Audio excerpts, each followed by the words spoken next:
안녕하십니까? 네, 행복한 안식일입니다.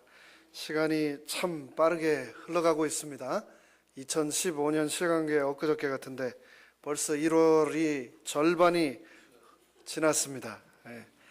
10살 때는 10마일, 50살 때는 50마일, 여기 보니까 70마일, 80마일 과속하시는 분들이 많이 계신데요. 올 한 해도 아끼고 잘 아껴서 하나님께 영광, 그리고 또 이 세상에는 큰 축복이 있는 그런 한 해가 되기를 간절히 바랍니다. 목사님 한 분하고 택시기사 이렇게 두 사람이 천국과 지옥의 그 심판대 앞에 섰다고 합니다. 그때 택시기사가 천국에 가는 걸 보고 나서 이 목사님이 나도 당연히 천국에 가겠구나라고 생각을 하고 있었는데, 그때 심판을 하시는 그 예수님께서 목사님에게 자네는 지옥으로 가게 라고 말을 했다고 합니다.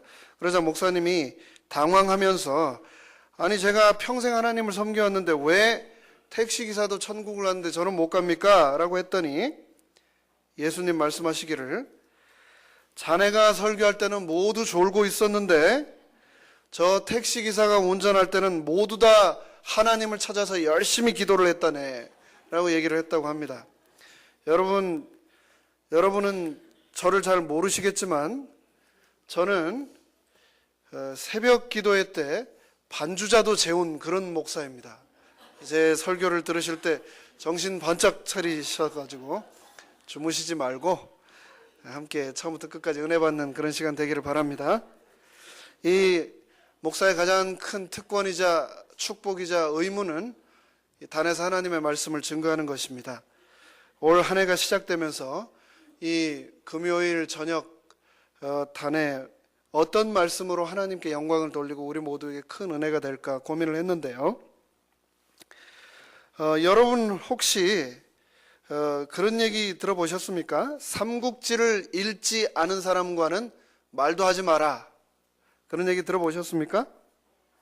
삼국지 안 읽어보신 분도 계실 거예요. 삼국지는커녕 고등학교 졸업하고 교과서 외에는 책이라고는 책은 한 번도 안 읽어본 그런 사람들도 저는 만나봤습니다.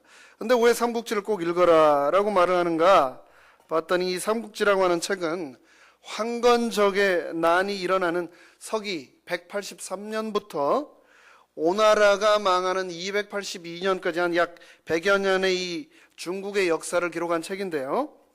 이 세계 최고의 문학과 전략과 전쟁과 또 국가, 인물, 처세술이 다 녹아 들어있는 정말 책 중에 책, 명작 고전이기 때문입니다. 그런데 이 삼국지보다도 약 1600년이나 전에 기록된 세계 최고의 문학, 전략, 또 전쟁과 인물에 관한 책이 있는데 혹시 여러분 아십니까? 그 책이 바로 성경의 민수기라고 하는 책입니다. 민수기. 흔히 여러분 점호라는 말 들어보셨죠? 롤콜. 한 사람 한 사람 이름을 부르거나 번호를 외치게 해서 인원의 이상 유무를 파악하는 것, 그것을 우리가 점호라고 합니다. 군대에서나 우리가 기숙사 생활을 할 때 늘상 하는 겁니다. 그런데 이 성경 민수기에서 하나님이 점호를 하고 계신 겁니다. 왜요? 전쟁을 준비하기 위해서. 왜요? 전쟁을 하기 위해서 하나님이 한 명 한 명 지금 부르고 계신 겁니다. 430년간 진흙이 이겨가지고 벽돌이나 만들던 이집트 노예들을 지금 세상에서 가장 잔인하고 무시무시한 중동의 전사들과 싸우게 하기 위해서 하나님께서 지금 점호를 하고 계신 그 책이 바로 이 민수기입니다. 노예에서 전사로 변해가는 그들의 모습, 그리고 그들의 삶 속에서 일어나는 전쟁과 승리, 배도, 그리고 충성, 하나님의 역사가 장엄한 서사시로 이루어지고 있는 것, 그것이 바로 이 민수기청인데요. 지난 한 해 구원론에 관한 시리즈 말씀을 드렸는데 올 한 해는 이 민수기 연구를 통해서 출애굽에서 가나안까지 어떻게 하나님이 인도하셨는가를 살펴보므로 오늘날 하늘 가나안을 향해 가는 우리에게 마치 지도와 같은 이 책이 어떤 교훈을 주는지 함께 살펴보도록 하겠습니다. 여러분, 그런 생각 해보셨습니까? 구약의 하나님과 신약의 하나님이 꼭 전혀 다른 분 같다라는 그런 생각을 혹시 해보셨습니까? 복음서에 나타난 하나님, 예수님의 모습은 한없이 자비롭고 따뜻한 그런 모습인데, 구약에 나타난 하나님은 엄하고 무섭고 즉시 벌을 내리시고 진멸하시는 그러한 무서운 분으로 우리에게 다가옵니다.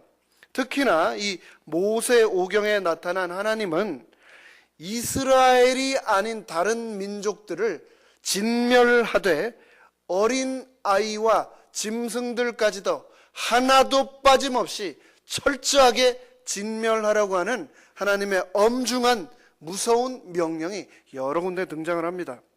이렇게 너무나도 다른 두 하나님 모습 앞에서 우리는 고민할 수가 있습니다. 과연 구약 성서의 하나님과 신약 성서의 하나님은 다른 분인가? 만약에 한 분의 하나님이라면 어떻게 우리가 이것을 이해하고 조화시켜야 할 것인가? 백성을 엄하게 다루는 일에 실패한 구약의 하나님이 신약 시대에 와서 작전을 바꾸어 가지고 엄청 따뜻하고 포근한 분으로 우리에게 다가오고 계신 것인가? 이처럼 우리 마음속에 구약에 나타나는 하나님의 품성에 대한 의문이 완전히 해결되신 분 계십니까?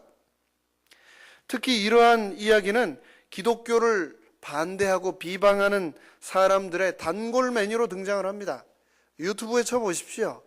엄청나게 잔인한 성경 구약의 역사들, 이스라엘인들의 가나안 정복 역사를 세세하게 묘사하며 하나님의 명령에 의해 죽어나간 민족들과 백성들과 가축들과 그 땅들이 자세하게 묘사되어 있습니다. 그러면서 뭐라고 얘기하냐면 이렇게 잔인한 게 하나님이냐라고 묘사를 하면서 그 영상들이 유튜브에 떠 있는 것입니다. 그렇다면 우리는 그들에게 뭐라고 얘기를 해줄 수 있을까요? 왜 하나님은 어린아이들까지도 다 죽이라고 하셨어요? 라고 질문을 하는 우리의 어린 자녀들에게 하나님의 품성에 대해 뭐라고 설명을 할 수 있을까요? 대쟁투 총서의 시리즈 첫 번째 책인 부조와 선지자 33페이지는 이렇게 시작합니다. 하나님은 사랑이시라. 그분의 본성과 그분의 율법은 사랑이다. 구약 성서를 해설하는 이 부조와 선지자 첫 33페이지에서 하나님은 뭐라고요? 사랑이다고 얘기를 하고 있는 것입니다. 그런데 과거에만 그랬던 것이 아니고 현재도 그분은 여전히 사랑이시고 앞으로도 우리의 미래도 그분은 영원히 사랑이실 것입니다. 우리는 이 말이 구약의 하나님에게 동일하게 적용된다는 사실을 어떻게 증명할 수 있을까요? 실제로 잔인하고 포악하게만 보이는 하나님의 모습 속에서 우리는 어떻게 사랑의 하나님을 끌어낼 수 있을까요? 하나님의 품성에 대한 고민, 여러분 답을 어떻게 찾으셨습니까? 그 하나님의 품성에 대한 의문은 지금 2015년을 살아가는 우리에게만 있는 것이 아니고 그 옛날 하늘에서도 있었습니다. 하늘에서 시작된 그 의문이 이 땅에까지 전달된 겁니다. 하나님을 포악하고 잔인한 분으로 묘사한 사단이 하늘 천사의 얼마를요? 3분의 1을 마음을 돌리는 데 성공을 했습니다. 또 그 똑같은 방법으로 인류의 조상을 죄악에 빠지게 했습니다.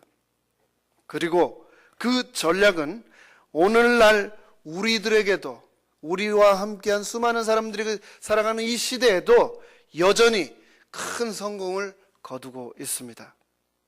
이처럼 대쟁투가 시작되었을 때부터 하나님의 품성이 그릇 나타나게 된 데는 사단이 지대한 공헌을 하였고, 사단은 아직도 여전히 수많은 사람들에게 하나님은 이렇게 무섭고 잔인한 분으로 이해를 시키며 하나님으로 떠나게 만들고 있다라고 부자선지자 338페이지는 말하고 있습니다. 결국 하나님의 품성에 대한 이 이해는 우리가 그리스도인으로 살아갈 것인지 아니면 무신론자로 살아갈 것인지를 결정해 주는 굉장히 중요한 키가 됩니다. 뭐가요? 하나님의 뭐에 대한? 품성에 대한 이해가 이렇게 중요하다는 것입니다. 그런데 그 품성에 관한 논의에 대해 아주 중추적인 역할을 하는 책이 한 권 있습니다. 그 책이 어떤 책일까요? 민수기입니다. 오늘 제가 소개해드리고 있는 이 민수기를 통해서 우리는 하나님의 품성을 정확하게 알 수 있습니다. 이 민수기는 하나님의 품성에 관한 책입니다. 사람들, 백성들 숫자나 세고 전쟁이나 하는 얘기가 아니고 하나님의 품성을 정확하게 보여주고 있는 책입니다. 민수기는요, 애굽을 나온 이스라엘 백성들이 가나안에 들어가기 위해서 백성들의 수, 정확하게 말하면 전쟁에 나가서 싸울 수 있는 장정들의 수를 파악하는 일로 시작합니다. 부푼 꿈을 안고 젖과 꿀이 흐르는 약속의 땅을 향해서 이제 출발선에 서서 시작 신호를 기다리는 백성들의 모습이 이 민수기 처음에 탁 드러나는 겁니다. 그런데 이 가나안 정복에 관한 책이어야만 했던 이 민수기가 오히려 가나안 정복의 지연을 기록한 책이 되고 말았습니다. 승리와 환호로 가득 채워져야 될 이 책이 불순종과 불평과 실패로 가득된 책이 되어버리고 말았습니다. 약속의 땅을 향하는 광야의 여정이 40년이라는 긴 세월을 지날 수밖에 없는 이유들이 기록된 책, 그 책이 바로 민수기입니다.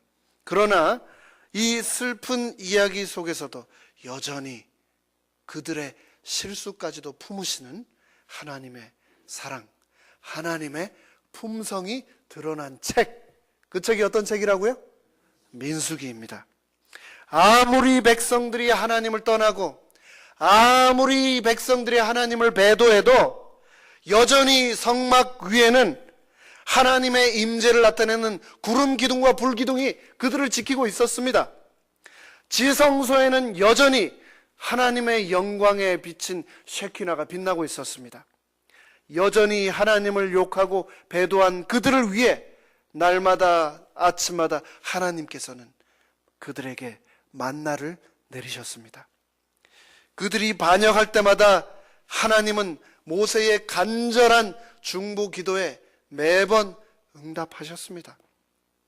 그들을 위한 속죄와 치유의 길을 하나님께서는 매번 열어주셨던 겁니다. 이처럼 민수기는 죄를 미워하시는 하나님과 그럼에도 불구하고 죄인을 너무나도 사랑하시는 하나님의 품성을 동시에 보여주고 있습니다.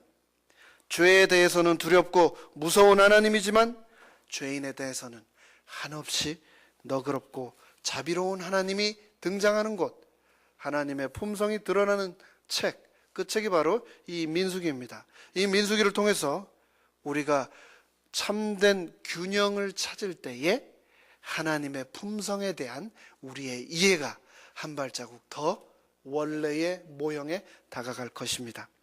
이제 민수기 1장과 2장부터 시작하는 이 서론부터 한번 살펴보도록 하겠습니다. 우리가 이 책의 이름을 민수기라고 붙였는데요.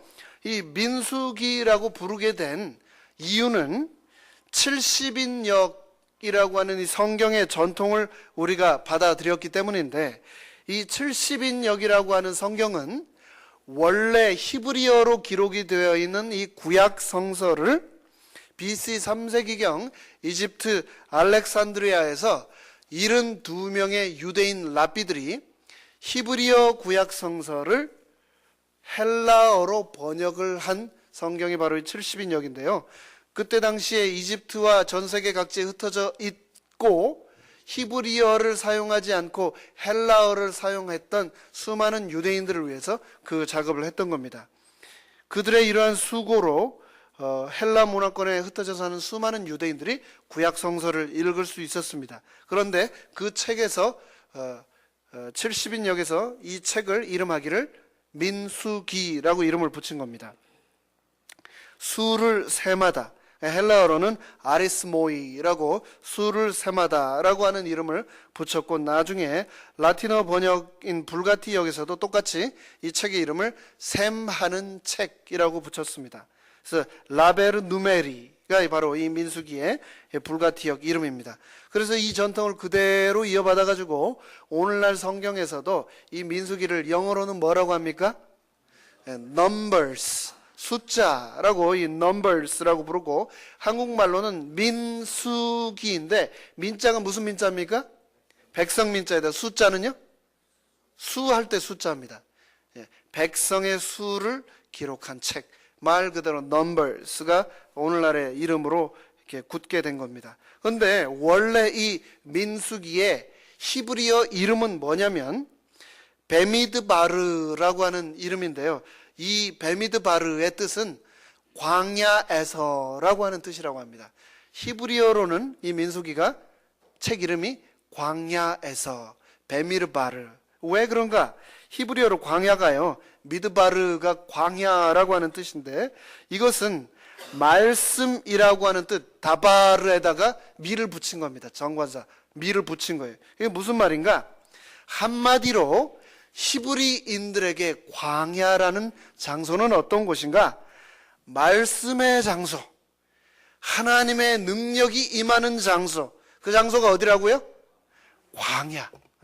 그 광야에서 임하셨던 하나님의 역사를 기록한 책이 바로 이 민수기, 베미드바르라고 하는 책인 것입니다.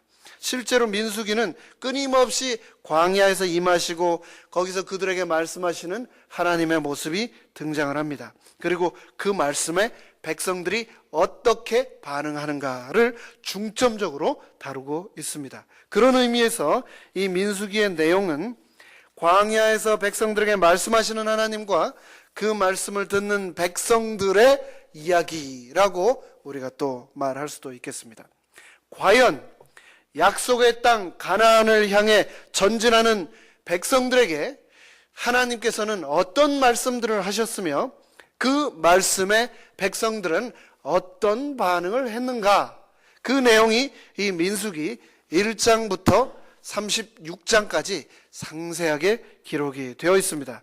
이것이 오늘날 이제 하늘 가나안을 향해 가는 우리에게 거울이 될 것입니다. 그래서 민수기를 열심히 공부함으로 우리 모두가 하늘 가나안을 향해서 더욱더 열심히 나가게 되시기를 간절히 바랍니다.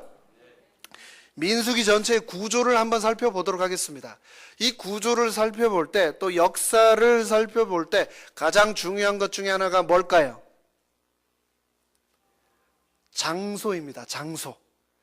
그 역사가 어디에서 take place, 어디에서 일어났느냐, 그 장소가 굉장히 중요한 거죠. 근데 이 민수기에서 가장 핵심이 되는 세 장소가 등장을 하는데, 첫 번째 장소는 신의 광야입니다. 두 번째 장소는 가데스 바네아, 그리고 세 번째 장소는 모압 평지입니다. 이 세 장소만 이해를 하시면 민수기가 36장까지 관통을 하게 되어 있습니다. 첫 번째가 어디라고요? 신의 광야, 두 번째가 가데스 바네아, 세 번째가 모압 평지. 이렇게 세 장소를 관통하며 민수기 전체의 역사가 기록이 되었는데요. 이 신의 광야에서는 어떤 일들이 기록되었는가? 갓 이제 이집트에서 나와서 홍해를 건너온 이 60만 이스라엘 노예들이, 백성들이 광야 생활을 본격적으로 시작하기 전에 그들을 하나님의 군대로 정비하셨던 곳, 그곳이 어디라고요? 신의 광야입니다. 두 번째 이제 장소, 큰 장소 어디라고요? 가데스 바네아. 이 가데스 바네아는 약속의 땅 근방까지 왔지만 이 10명의 정탐꾼과 백성들의 믿음 없음을 통해서 40년이나 계속되는 이 광야 생활이 시작된 장소가 바로 어디라고요? 가데스 바네아입니다. 마지막으로 이 모압 평지는 어디인가? 모압 평지는 40년간 광야 생활을 마치고 드디어 광야에서 태어난 2세대들이 약속의 땅에 들어가기 전 그 땅을 바라보며 하나님의 약속을 다시 한번 되새기는 장소, 거기가 바로 어디라고요?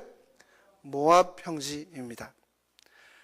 저는 어렵게 못합니다. 설교를. 쉬워요. 어디라고요? 처음? 시내. 두 번째? 가데스 바네아. 세 번째? 이 세 장소를 외우시면 이 민수기가 관통을 하겠습니다. 조금 더 자세하게 보겠습니다. 이 시내 산에서 있었던 일이 민수기 1장 1절로 10장까지 이 내용을 커버하는데, 시내 산에서 광야를 향한 행군을 준비하는 내용이 기록되어 있습니다. 이곳에서 바로 백성들을 계수하기 시작합니다. 사람을 한 사람 한 사람 세기 시작합니다. 그리고 이곳에서 무엇이 시작되냐면 성소를 위한 봉사가 시작이 됐습니다.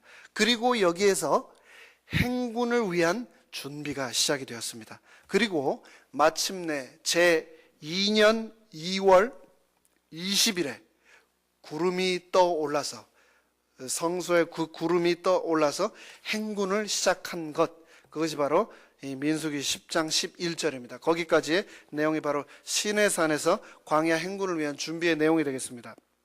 두 번째, 이 민수기 10장부터 14장 45절까지는 시내산에서 가데스 바네아까지 가는 내용인데요. 여기에 여러 사건들이 있었죠. 다베랴에서 물이 없다고 백성들이 불평을 하고, 또 고기가 먹고 싶다고 막 불평할 때 하나님께서 고기를 막 새들을 보내시고, 또 모세 부인이 구스 여인이 피부가 검다고 비방당하는 그런 내용도 나오고, 또 여기에서 이제 약속의 땅을 정탐을 해보니 우리는 그 사람들에 비해 보니 메뚜기 같이 너무나 약하고 작은 존재였습니다 라고 하는 그런 내용도 바로 이 시내산에서 가데스 바네아까지 가는 여정에서 생긴 그러한 사건들입니다. 이 가데스 바네아에서 이제 모압 평지까지 갈 때 내용이 바로 15장에서 22장까지 기록이 되었는데, 40년간의 광야 생활을 요약해서 이곳에 정리를 해 놓고 있습니다. 그리고 마지막으로 이제 22장에서 마지막 장인 36장까지 모압 평지에서 있었던 일이 기록되고 있는데요. 그곳에서 어떤 일이 일어나는가? 광야 출애굽해서 이집트에서 홍해를 건너 나왔던 1세대가, 첫 세대가 first generation이 전부 다 죽고 이제 2세대들만 남아서 그들을 다시금 하나님께서 군대로 재정비하시면서 또다시 계수하십니다. 한 명 한 명 카운트를 하시고, 이제 그들의 지도자인 모세가 죽고 그 다음 2세대 지도자인 누가 일어났습니까? 그 모든 것이 이제 여호수아에게 계승이 됩니다.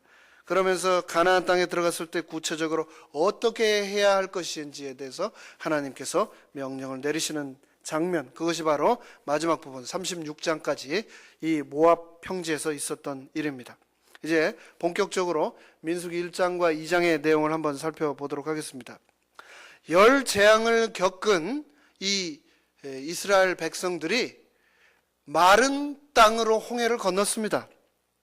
마른 땅을 밟는 기적을 경험을 했습니다. 이렇게 시작된 여정이 이제 곧 끝나서 마른 땅, 마른 홍해 바닥을 건너왔던 그들의 발이 순식간에 가나안을 점령을 해서 그곳에서 난 엄청나게 풍성하고 아름다운 그 과실들, 젖과 꿀이 흐르는 그 모든 소실들을 금방 먹을 줄 알았는데, 그런 기대를 가지고 있었는데 웬일인지 시내 광야에 도착한 이스라엘 백성들은 좀처럼 옴짝달싹을 하지 않고 있습니다. 이 민수기 1장과 2장에서요. 웬일인지 시내 광야에 도착한 이 백성들이 움직이지 않는데 왜 그럴까? 사실은 좀 더 정확하게 말하자면 하나님께서 그들을 시내 광야에서 더 이상 전진시키지 않고 있는 겁니다. 구름 기둥이 움직여야 따라가는데 그 구름 기둥이 서 있으니 백성들이 전진을 못하고 있는 겁니다. 그러면서 이 시내 광야에서 이 백성들이 얼마나 머물렸냐면요, 스탠바이만 하면서 꼬박 1년을 거기서 기다렸습니다. 왜? 하나님께서는 걸음을 그렇게 재촉하지 않으신 걸까? 1년이라는 긴 시간 동안 도대체 시내 광야에서는 어떤 일들이 일어난 것일까요?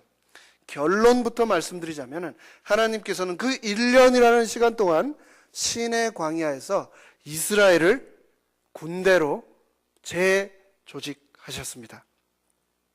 그들은 430년 동안 진흙 퍼다가 벽돌 찍는 노예에 불과했습니다. 그들을 하나님께서는 시내 광야에서 전사로 무장시키시고 훈련시키셨던 겁니다. 가나안 민족들의 이 일은 이제 노동이 아니라 전쟁이었습니다. 가나안 민족들과 싸움이요, 끊임없이 올라오는 불평과 불신을 향한 싸움이요, 그 일을 위한 험난한 여정이 시작되기 전 하나님께서는 그들을 노예의 옷을 벗기시고 하나님의 군사의 옷을 입히셨던 겁니다. 그렇게 1년 동안 하나님께서는 모세에게 시간을 주시며 준비시키며 민수기 1장 1절로 4절에 이렇게 말씀하십니다. 이스라엘 자손이 애굽 땅에서 나온 후 제2년 2월 1일에 여호와께서 시내 광야 회막에서 모세에게 일러 가라사대 너희는 이스라엘 자손의 모든 회 중 각 남자의 수를 그들의 가족과 종족에 따라 그 명수대로 계수할지니 이스라엘 중 20세 이상으로 싸움에 나갈 만한 모든 자를 너와 아론은 그 군대대로 계수하되 매 지파의 각기 종족의 두령 한 사람씩 너희와 함께 하라. 하나님이 이 명령을 내리신 때가 2년 2월 1일이라고 얘기를 하고 있습니다. 그러면 이 2년 2월 1일이라고 하는 때가 언제인가? 출애굽기 12장 2절에 보면 6월절이 있는 그때를 달의 시작, 곧 해의 첫 달이 되게 하셨습니다. 그러니까 6월절이 있던 그 해가 몇 년입니까? 제 1년이 되는 거죠. 제 1년. 근데 그 달 14일이 6월절이었고 그 다음날 이스라엘 백성들이 출애굽했으니까 제 2년 2월 1일은 그들이 이집트에서 탈출해 나온 지 만으로 1년 보름이 지난 첫날이 되는 겁니다. 출애굽을 한 때가 제1년 1월 15일이었죠. 그렇죠? 그리고 민수기 1장에서 백성들을 계수하라고 한 때가 제2년 2월 1일이니까요. 그렇죠? 그래서 이스라엘 백성들이 만 1년 보름이 지난 첫날 하나님께서 백성들을 계수하라라고 말씀을 하신 겁니다. 그런데 그때 또 동시에 어떤 일들이 있었는가? 바로 그 명령을 하시기 한 달 직전에 광야에 하나님의 명령에 따라 성막을 세우도록 하셨습니다. 그리고 또 시내 광야로 떠나기 20일 전에 하나님께서 그들을 군대로서 조직을 완료하셨습니다. 이 명령은 약 1년 동안 시내 광야에 있으면서 율법을 주시고 광야 성소를 짓도록 하신 후 이제 막 광야 여정을 시작하시기 직전에 하신 말씀입니다.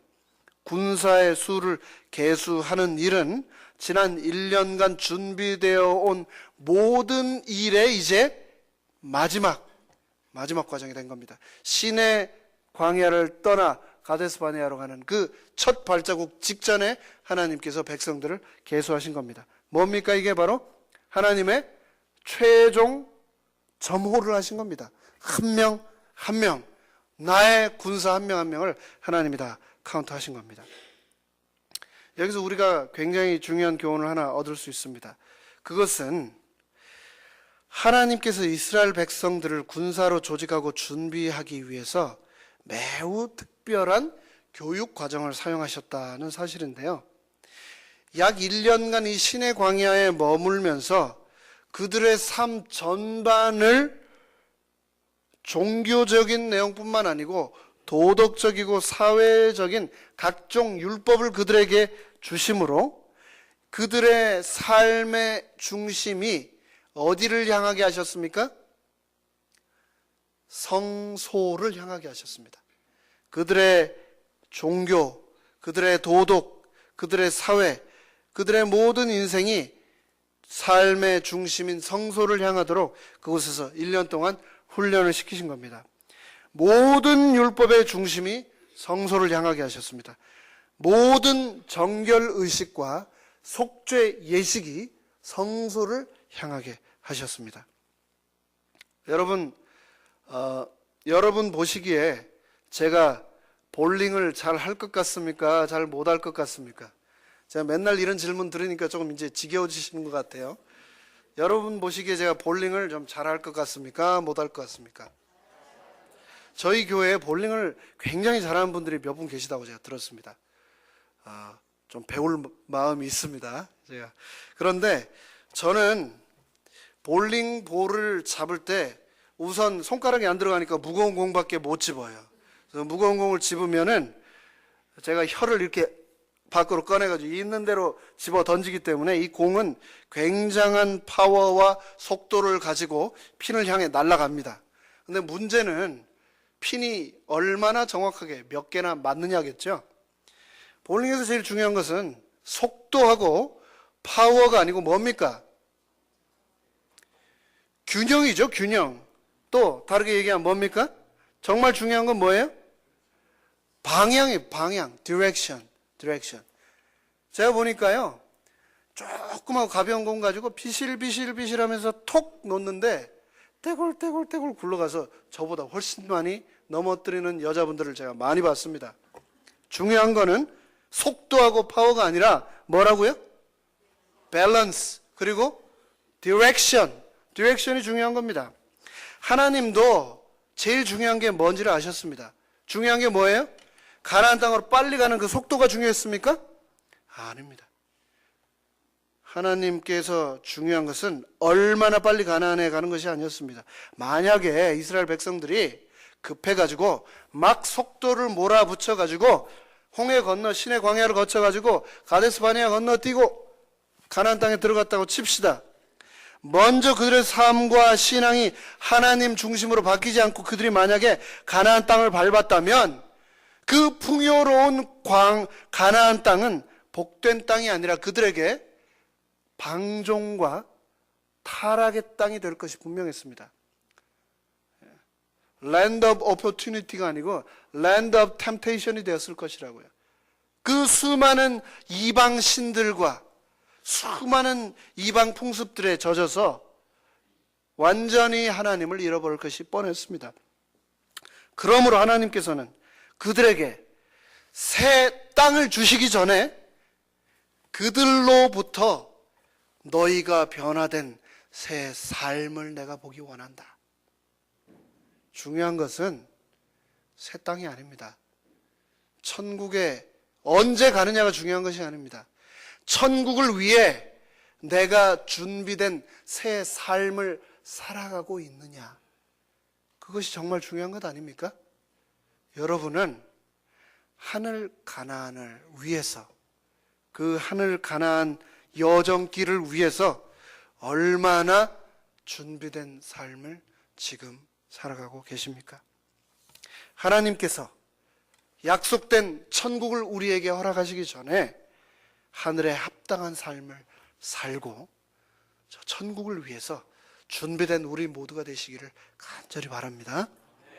이스라엘 백성들에게 율법을 주시고 성소를 주시고 모든 삶의 중심에 하나님이 계셨던 것처럼 내 삶이 하나님 중심적인 삶을 살아간다면 내 삶은 하나님이 원하시는 새 삶이 될 것입니다.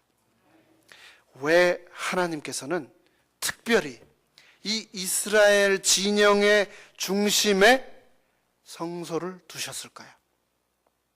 왜 하나님은 그곳에 법궤를 두시고 왜 하나님은 그곳에 또 동시에 속죄를 위한 번제단을 또 두셨을까요?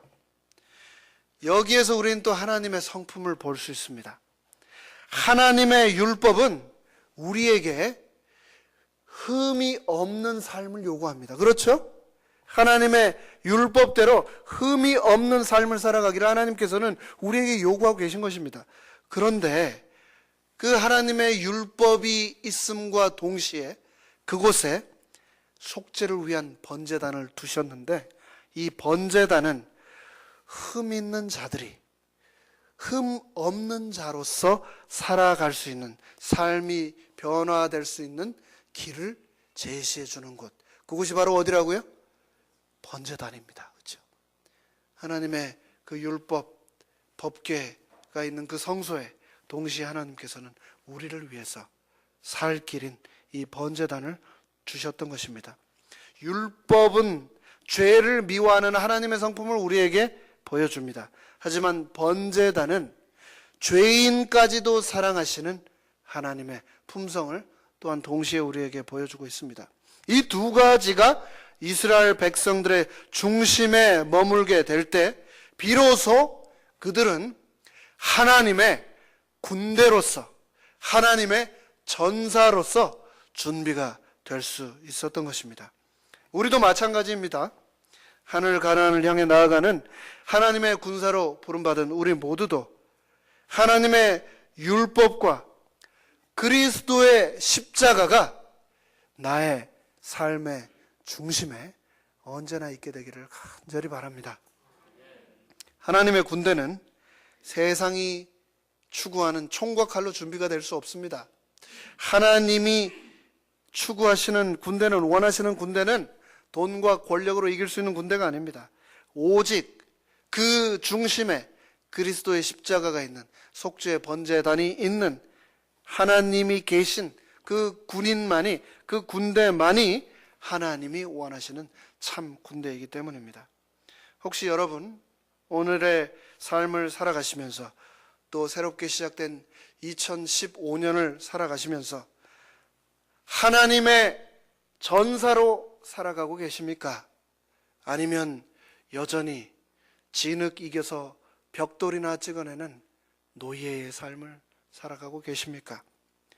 먹고 사는 문제에 얽매이고 세상적인 명예와 욕망에 사로잡혀 있는 노예의 삶에서 벗어나서 하나님의 군사로 2015년 살아가게 되시기를 간절히 바랍니다. 우리가 기억해야 될 것, 하나님은 우리를 노예로 부르지 않으셨다. 하나님은 나를 하나님의 전신갑주를 입히신 하나님의 군사로, 하나님의 전사로 부르셨다는 사실입니다. 애굽의 노예가 아니라 하나님의 군사라는 겁니다. 앞으로 우리가 만나게 될 수많은 싸움을 통해서 사단은 끊임없이 우리를 노예의 삶으로 돌리려고 할 것입니다. 그렇지만 우리는 하나님의 군사임을 잊지 말아야 되겠습니다. 왜냐하면 내 안에 하나님의 영광에 비친 셰키나의 빛이 여전히 지금도 빛나고 있기 때문입니다. 여전히 하나님께서는 내가 갈 길을 향해서 구름 기둥과 불 기둥으로 지켜주실 것이기 때문입니다. 여전히 하나님께서는 내 오늘의 삶, 내 어제의 삶 그랬던 것처럼 내일의 나의 삶에 통해서도 하나님께서는 내 인생에 만나를 내려주실 것이기 때문입니다. 그 약속에 하나님을 내 삶의 중심에 두고 살아가게 되시기를 간절히 부탁드립니다. 그것이야말로, 그 길만이야말로 이 삶의 대쟁투에서 우리가 승리할 수 있는 유일한 길이기 때문입니다. 원래 계획은 민수기 3장과 4장까지 다 할 계획이었는데요. 시작을 하게 되면 분량이 많아서 시간이 좀 늦춰질 것 같으니까 오늘은 내용을 여기에서 줄이면서 제 지난 경험을 잠시 말씀드리도록 하겠습니다. 제가 목회를 1999년에 시작을 했습니다. 이제 오피셜한 목회를 말이죠. 근데 그때 98년도에 정식으로 이제 목회 채용 시험을 봤습니다. 그런데 제가 채용이 되지 않았습니다. 잘 아시는 대로 1997년에 그 외환 위기가 있었죠. 그러면서 한국의 11조가 엄청나게 떨어졌습니다. 그러면서 뽑던 목회 인턴들을 많이 채용하지 못했습니다. 그래서 목회 채용이 되지 않았습니다. 그래서 제가 합회 목회 채용되지 않아서 어떻게 해야 됩니까 했더니 미안하지만 살 길을 찾아가라고 그렇게 얘기를 하시더라고요. 합회장님께서. 그래서 고민하며 기도하고 있는 중에 그때 마침 영어학원에서는 그나마 인턴을 채용할 수 있다라고 해가지고 제가 그때 99년부터 임시직 목회를 시작하게 됐습니다. 그때 제가 한 달에 받은 급여가 얼마인지 아시겠습니까? 모르시죠? 말씀드리겠습니다. 그때 제가 저희 그 반지하 집에 살았는데 그 집 월세가 30만 원이었는데 제가 한 달에 30만 원씩 받았어요. 그러니까 룸을 쉐어하면서 15만 원 월세 내고 나머지는 지하철 패스를 끊어가지고 이렇게 다니면은 그걸로 땡인 그런 삶이었습니다. 그런데 그런 건 다 힘들지 않았어요. 뭐 얼마든지 제가 뭐 자식 있는 것도 있고 마누라가 있는 것도 아니고 그땐 총각이었으니까 젊었으니까 다 괜찮았습니다. 근데 제일 제가 마음이 아팠던 것은 제가 그 교회에서 제 그 자리가 없다는 거였습니다. 그러니까 교회에서 성경을 공부하겠다고 하는 학생들이 많이 왔습니다. 영어를 공부하러 온 학생들이 많았기 때문에. 그럼 제가 그들하고 인사를 나누고 나랑 같이 성경 공부를 하자고. 근데 성경 공부를 할 장소가 없었어요. 그래서 어디서 했냐면은 그 빌딩마다 보면은 중앙에서 냉난방을 조절하는 그 보일러실이 있죠? 그거를 이제 중앙 냉난방을 다 뜯어내고 방마다 에어컨을 달았거든요. 에어컨 히터를. 한국은 개별식이잖아요. 그리고 나서 기계 뜯어내고 남은 그 조각방 있죠. 기계실. 등도 없어요. 조그만 등 하나 있는. 그 방에서 제가 학생들하고 새벽부터 저녁까지 1년을 성경 공부를 했습니다. 정말 열심히 했어요. 그런데 제일 미안한 거, 그 학생들을 데리고 그 방으로 들어가는데 쇠로 된 문을 열고 들어가면 이게 성경 공부하는 방이 아니고 무슨 고문하러 들어가는 그런 방 분위기예요. 처음에는 이 사람이 나를 어디로 끌고 가나 그런 의심의 눈으로 학생들은 바라보죠. 제가 외국인 선교사들하고 또 많이 일을 했습니다. 그분들의 그 성경 바이블 클래스에 제가 들어가서 성경 궁금해하는 학생들하고도 얘기도 하고 친구도 사귀고 또 개별적으로 성경도 같이 공부하고 많이 했는데 거기 있는 이제 외국인 선교사들이 계속 바뀌니까 이 사람들이 저를 모르는 겁니다.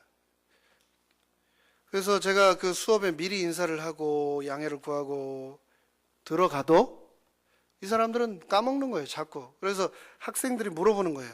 저 사람 누구냐고 물어보면 분명히 학생은 아닌 것 같아. 막 뭐라고 했었고 성경도 얘기하고 하니까. 그렇다고 선생님도 아니에요. 그래서 그 호주에서 온 선생님인데 제가 지금도 기억을 합니다.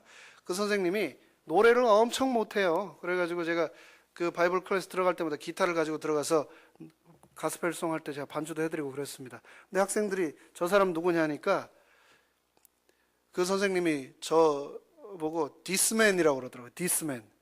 디스맨. 이름도 모르는 거예요. 이름도. 디스맨. 저기 가면 that man. 이게 왔다 갔다 하는 겁니다. 그러니까 없어요. 제가 있어도 모르고 없어도 모르는 겁니다. 그렇게 1년을 제가 살았었습니다. 그런데 그때 제가 민수기를 읽었던 기억이 있습니다. 세상에서는 제가 카운트가 안 되고 정식 페이롤에도 없고 제가 오피셜한 교회 미팅이나 이런 데 가지도 않고 그런 데 있으면 다 가고 제가 전화 받는 거예요. 혼자 그 교회 남아가지고. 그럴지라도 하나님은 나를 기억하신다. 나를 카운트하신다. 이 카운트한 숫자가 다 나와요. 이 민수기에. 족속마다 몇 명이었는지, 그들이 처음 출애굽할 때 총 몇 명이었는지, 그리고 두 번째 이제 가나안에 들어가기 직전에 그들이 몇 명이 남았는지, 제1세대가 몇 명이었는지, 제2세대가 몇 명이었는지, 만 20세 이상이 몇 명이었는지 정확하게 하나님은 다 카운트를 하고 계시더라고요. 그 하나님이 나를 카운트하고 계시구나. 나를 기억하고 계시구나. 제가 참 큰 힘이 되었습니다. 이 민수기에 또 다른 닉네임은 또 뭐냐면 People on the move, 전진하는 백성들입니다. 하나님께서 우리를 기억하시고 하나님께서 우리를 기억하시기 때문에 우리는 하늘 가나안을 향해서 어떻게 해야 될까요? 전진해야 하겠습니다. 전진. 나의 중심에 누구를 모시고? 하나님을 모시고 오늘 하루도 전진하시고 다가오는 하루도 전진하시고, 그래서 저 천국에 더욱 오래는 가까워지게 되시기를 간절히 바라면서 말씀을 마치겠습니다. 감사합니다.